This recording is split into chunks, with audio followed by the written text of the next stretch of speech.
Okay. 'Sita నేను గీసిందే గీత' అంటూ కాజల్ గారు పర్ఫార్మెన్స్ ఎరగదీశారు. అందులో మీ ఇన్నోసెంట్ క్యారెక్టర్ నిజంగా ఒక 6 అడుగుల బుల్లెట్‌ని అట్లా ఎట్లా చేశారు, ఎట్లా మౌల్డ్ చేశారు అన్నదైతే నాకు అనిపించింది. సినిమా నేను 2 టైమ్స్ చూసాను. నాకైతే చాలా బాగా నచ్చింది. అదేనండి, అప్పుడు ఏంటంటే నాకు అదే అనిపించింది ఏంటంటే మంచి నాది నా డాన్స్లు ఫైట్లు ఓవర్ షాడో చేస్తున్నాయి, ఒక మంచి పర్ఫార్మెన్స్ ఓరియంటెడ్ సినిమాలు చేయాలనుకున్నా. అప్పుడు సీత రాక్షసుడు చేయడం జరిగింది. సీత నార్త్ లో బాగా ఆడింది, రాక్షసుడు మనకు చాలా బాగా జరిగింది ఇక్కడ. అంటే క్రిటిక్స్ పరంగా కానీ ప్రతి ఒక్క ఆస్పెక్ట్ లో నాకు చాలా మంచి పేరు వచ్చింది.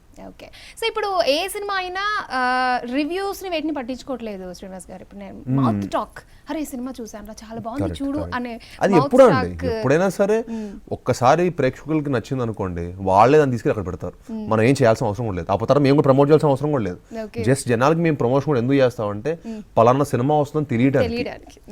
మెయిన్ ఒక పలానా సినిమా ఈ రోజు రిలీజ్ అవుతుంది అది తెలిస్తే ఒక్కసారి వాళ్ళకి చూసి నచ్చింది అనుకోండి.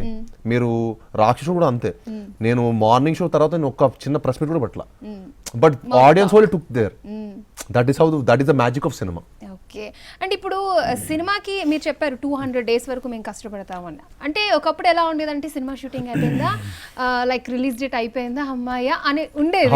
బట్ ఇప్పుడు ఇలా లేదు, సినిమా షూటింగ్ అయిపోయాక ప్రమోషన్ కి స్పెషల్ గా మనం ఒక టైం ఇవ్వాలి, ఆఫ్టర్ రిలీజ్ కూడా ప్రమోషన్ చేయాలి. చాలా అండి, అది ఇప్పుడు ఇంకో సినిమాలో అయిపోయింది. మాకు అదే కొంచెం కష్టం ఉంది, ఎందుకంటే నాలాంటి వాడికి ఇంత ట్రాన్సిషన్స్ చూసి ఇది అసలు అంటే సినిమా చేయడం ఒక కష్టం, ఒక ఎత్తు అయితే ప్రమోషన్స్ ఇంకో ఎత్తు అయిపోయింది. It's very challenging. ఇస్తారేమో హీరోస్ కి, దానికి మరండి మాకు అన్ని ఒకటే బట్ ప్యాకేజ్. దీన్ని బట్టి మా నెక్స్ట్ సినిమా ఆధారపడి ఉంటుంది, అందుకని బాగా ప్రమోట్ చేసుకుంటాం. ఓకే. సో ప్రమోషన్ ఏమైనా ఎగ్జాస్ట్ అవుతున్నారా? అంటే it's okay, but see everything is part of the game and it's fine.